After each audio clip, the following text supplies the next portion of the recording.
এই আবৃত্তিটি শুনেনি এমন হুমায়ুন ভক্ত খুব কমই পাওয়া যাবে। গাজীপুরের পীরজালিতে ১৯৯৭ সালে মাটির কাছাকাছি থেকে শিল্পচর্চা আর গ্রামীণ প্রকৃতির উদার স্পর্শ পেতেই বড় ছেলে নুহাসের নামে তৈরি করেন এই নুহাসপল্লীটি। আর এই নুহাসপল্লীর নাম শুনেনি এমন হুমায়ুন ভক্তও খুব কমই মিলবে।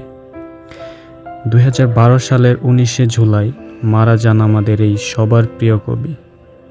২০১২ সালের ১৯শে জুলাই আমরা আর কখনো ফিরে পাব না, কিন্তু ১৯ জুলাই প্রতিটি বছরই আসে। আর এই ১৯ জুলাই কিভাবে পালিত হয় নুহাসপল্লী এবং নুহাসপল্লীর সকল বিষয় তুলে ধরব আমার এই ব্লগে। সো ব্লগের জার্নিটা শুরু থেকেই করা যাক। আসসালামু আলাইকুম সবাইকে।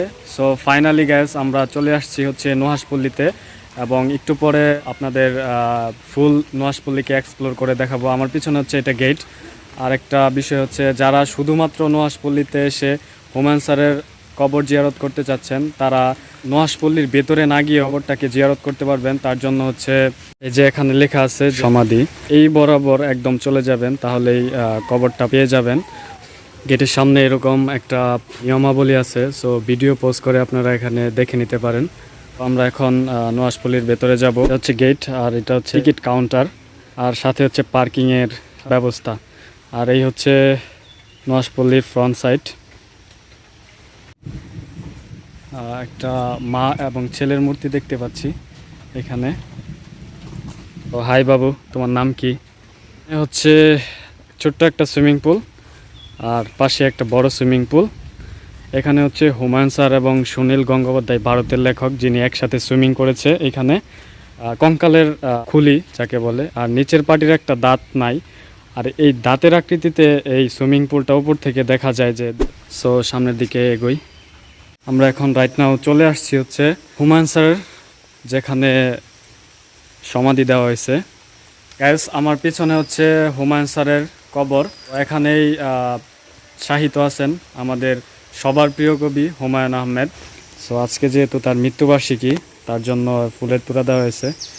আর লিচু গাছের নিচে হচ্ছে হুমায়ুন স্যারের কবরটা। সো আমরা এখান থেকে এখন লিভ নিব, অন্য একটা স্পটে যাব।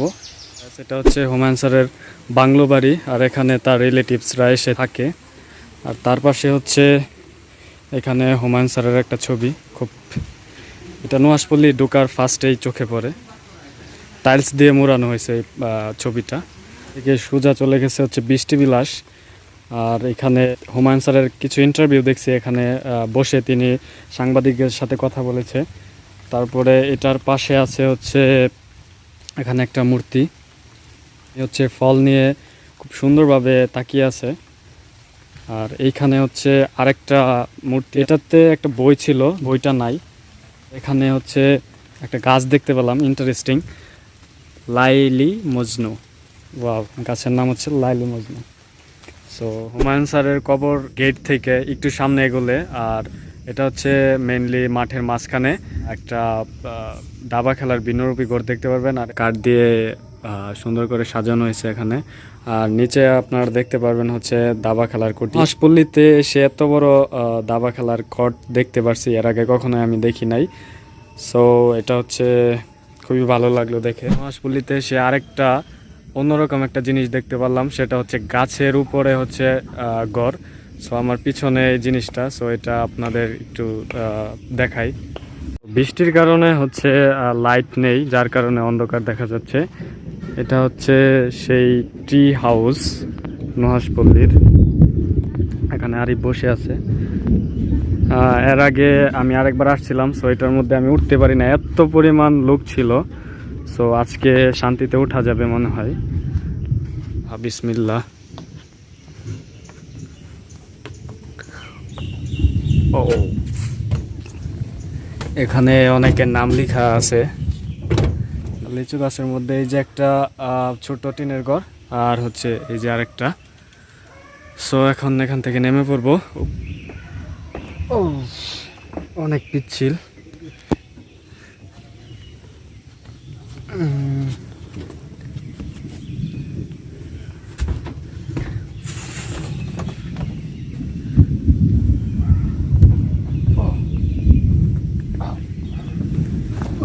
ওকে, তো এখান থেকে নেমে পড়ছি, এখন সামনের দিকে যাব আর কি। হচ্ছে টি হাউস, আর টি হাউসের পূর্ব পাশে ছোটোখাটো একটা খেজুরের বাগান। নুহাশপল্লীতে এসে আমি কখনো বৃষ্টি দেখি নাই, আজকে হচ্ছে বৃষ্টি হচ্ছে। আর একটা হ্যামক দেখতে পারছি, এই হচ্ছে হ্যামক। হ্যামকে একটু দুল খাবো। আর একটু ক্যামেরাটা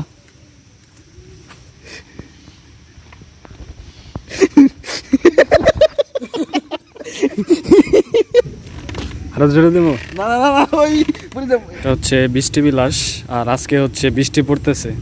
সো হুমায়ুন আহমেদ স্যার শুধুমাত্র বৃষ্টির শব্দ শোনার জন্য এটা তৈরি করছে, তো আমরা সেটা উপভোগ করবো আজকে। আমি এখন আছি বৃষ্টি বিলাসের নিচে বসে আছি। হুমায়ুন স্যার শুধুমাত্র বৃষ্টির শব্দ শোনার জন্য এই বৃষ্টি বিলাসটা তৈরি করছিল। আজকে আমার সৌভাগ্য হয়েছে যে বৃষ্টি বিলাসে বসে থেকে বৃষ্টির শব্দ আমিও শুনছি। সো এটার অনুভূতি বলে বোঝানো যাবে না। সবটি কাঠের তৈরি জিনিস, আর এইগুলা হচ্ছে মেইনলি বিশ্রাম নেওয়ার জন্য। আপনারা চাইলে এখানে এসে বিশ্রামও নিতে পারবেন।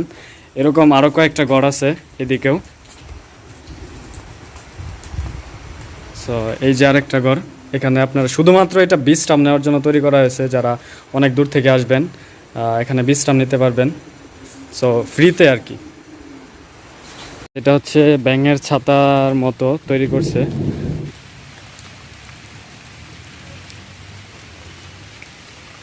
রাশেদ হুমায়ুন ওষুধি উদ্যান, আমার ছোট্ট বাবাকে মনে করছি।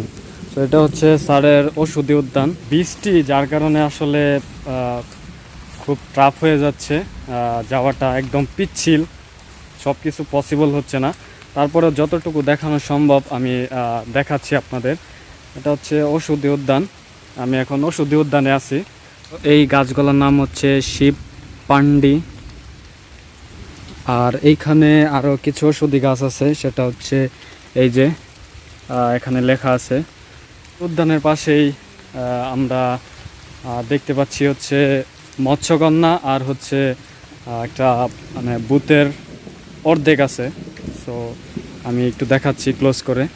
গাইস, এই ভিউটা সবচেয়ে ভালো লেগেছে আমার নুহাশপল্লীতে। বৃষ্টি পড়তেছে, মৎস্যকন্যা। সো এই ভিউটা খুবই সুন্দর লাগতেছে। আর এইখানে হচ্ছে বুথের মানে বুথ আকৃতির মূর্তি, তার অর্ধেক আছে অর্ধেক নাই। এই হচ্ছে এক হাত, আর ওই হচ্ছে আরেক হাত। সো মোটামুটি এটাই। সাথে আছে হচ্ছে, সাথে কি আছে দেখি, এর পাশেই। সো এই জায়গাটা বৃষ্টির কারণে অনেক পিচ্ছিল। এখানে হচ্ছে আমরা দেখতে পাচ্ছি, ও একদম বলছিলাম অনেক স্লিপ। সো এখানে হচ্ছে এই যে ডাইনোসরের মতো কতগুলো ডিম আছে, আর এই যে একটা হচ্ছে এই যে, আরেকটা হচ্ছে ওই যে। সো মোটামুটি এই এরিয়াতে এইগুলাই আপনারা দেখতে পারবেন। আর সামনে যায় দেখি কি আছে।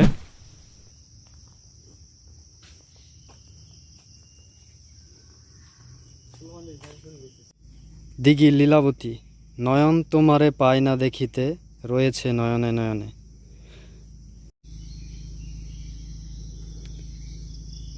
সো এটা হচ্ছে লীলাবতী পুকুর, হচ্ছে পুকুরের ঘাট। এটা হচ্ছে কদম ফুল গাছ, একটা কদম পাড়ি।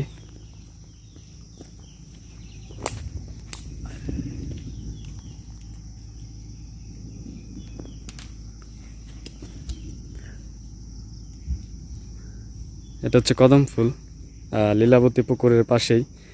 এটা হচ্ছে বুধ বিলাস।